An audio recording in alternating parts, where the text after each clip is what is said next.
చాలా మంది దైనందిన జీవితాల్లో స్మార్ట్ ఫోన్, సోషల్ మీడియా అనేది ఒక భాగమైపోయింది.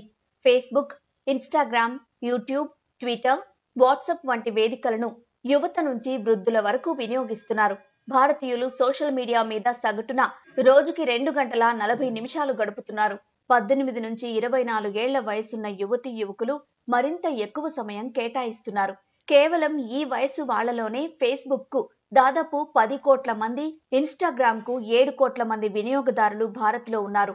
సోషల్ మీడియాలో ఎక్కువ సమయం గడుపుతూ రిస్కీ కంటెంట్ ను చదువుతుండడం, చూస్తూ ఉండడం వల్ల మానసిక ఆరోగ్యంపై తీవ్రమైన చెడు ప్రభావం పడుతుంది.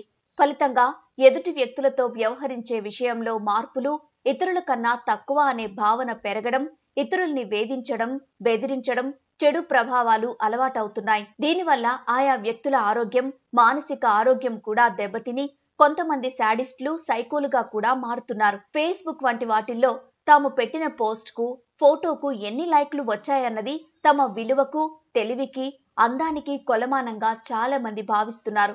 తమలో తమకు నచ్చని అంశాల్ని దాచిపెట్టి తమ గురించి గొప్పగా చెప్పుకునే వేదికగా చాలా మంది సోషల్ మీడియాను చూస్తున్నారు. శారీరక అందం గురించి తీవ్రంగా ఆలోచించడం, హీరోయిన్లు లాగా ఉండాలనుకోవడం, అలా లేకపోతే బాధపడడం యువతలో ఇటీవల కాలంలో విపరీతంగా పెరిగిపోతుంది. సోషల్ మీడియా వేదికల్లో అల్గోరిథమ్స్ వినియోగం కారణంగా ఒక వ్యక్తి ఇష్టపడే రంగాలకు సంబంధించిన అంశాలనే మళ్లీ చూపిస్తూ ఉండడంతో ఈ సమస్య మరింత క్లిష్టంగా మారుతోంది. ఫిట్నెస్ పోస్టులను చూసి కండలు పెంచాలనే లక్ష్యంతో విపరీతంగా తినడం, నియంత్రణ లేకుండా వ్యాయామం చేయడం వంటి సమస్యల బారిన పడుతున్నారు. ఇన్‌స్టాగ్రామ్ లో ఫోటోలను చూసి ఇతరులతో పోల్చుకోవడం పెరుగుతోంది. ముఖ్యంగా మహిళలు, యువతుల్లో ఇది ఒక సమస్యగా పరిణమిస్తోంది. టైమ్స్ జర్నల్లో ప్రచురితమైన ఒక సర్వే ప్రకారం తాము అందంగా లేము అని భావించే టీనేజ్ అమ్మాయిల్లో 32% మంది ఇన్‌స్టాగ్రామ్ కారణంగా మరింత న్యూనతకు గురయ్యామని చెప్పారు. ఇక యూట్యూబ్ లో చూసి వంటల నుండి వైద్యాల వరకు అన్ని వదిలిపెట్టకుండా పాటిస్తున్నారు. గూగుల్ సంగతి సరే, దీనివల్ల ఏదీ సొంతంగా ఆలోచించలేని పరిస్థితి. ఫేక్ న్యూస్ స్ప్రెడ్ చేయడం, బూతులతో రెచ్చిపోవడం వంటివి చాలా కామన్ అయిపోయాయి. అందువల్ల సోషల్ మీడియా వినియోగంపై, ముఖ్యంగా టీనేజ్ దశకు కూడా చేరుకొని పిల్లల్లో దాని వినియోగంపై కొన్ని నియంత్రణలు తీసుకోవాల్సిన అవసరం ఉంది.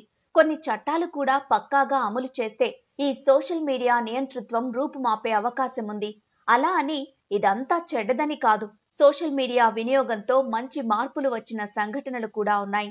ఉదాహరణకు కరోనా సెకండ్ వేవ్ లో యావత్ దేశం అతలాకుతలమైనప్పుడు అనేక మంది యువతీ యువకులు సోషల్ మీడియాలో గ్రూపులుగా ఏర్పడి అమూల్యమైన సేవలందించారు.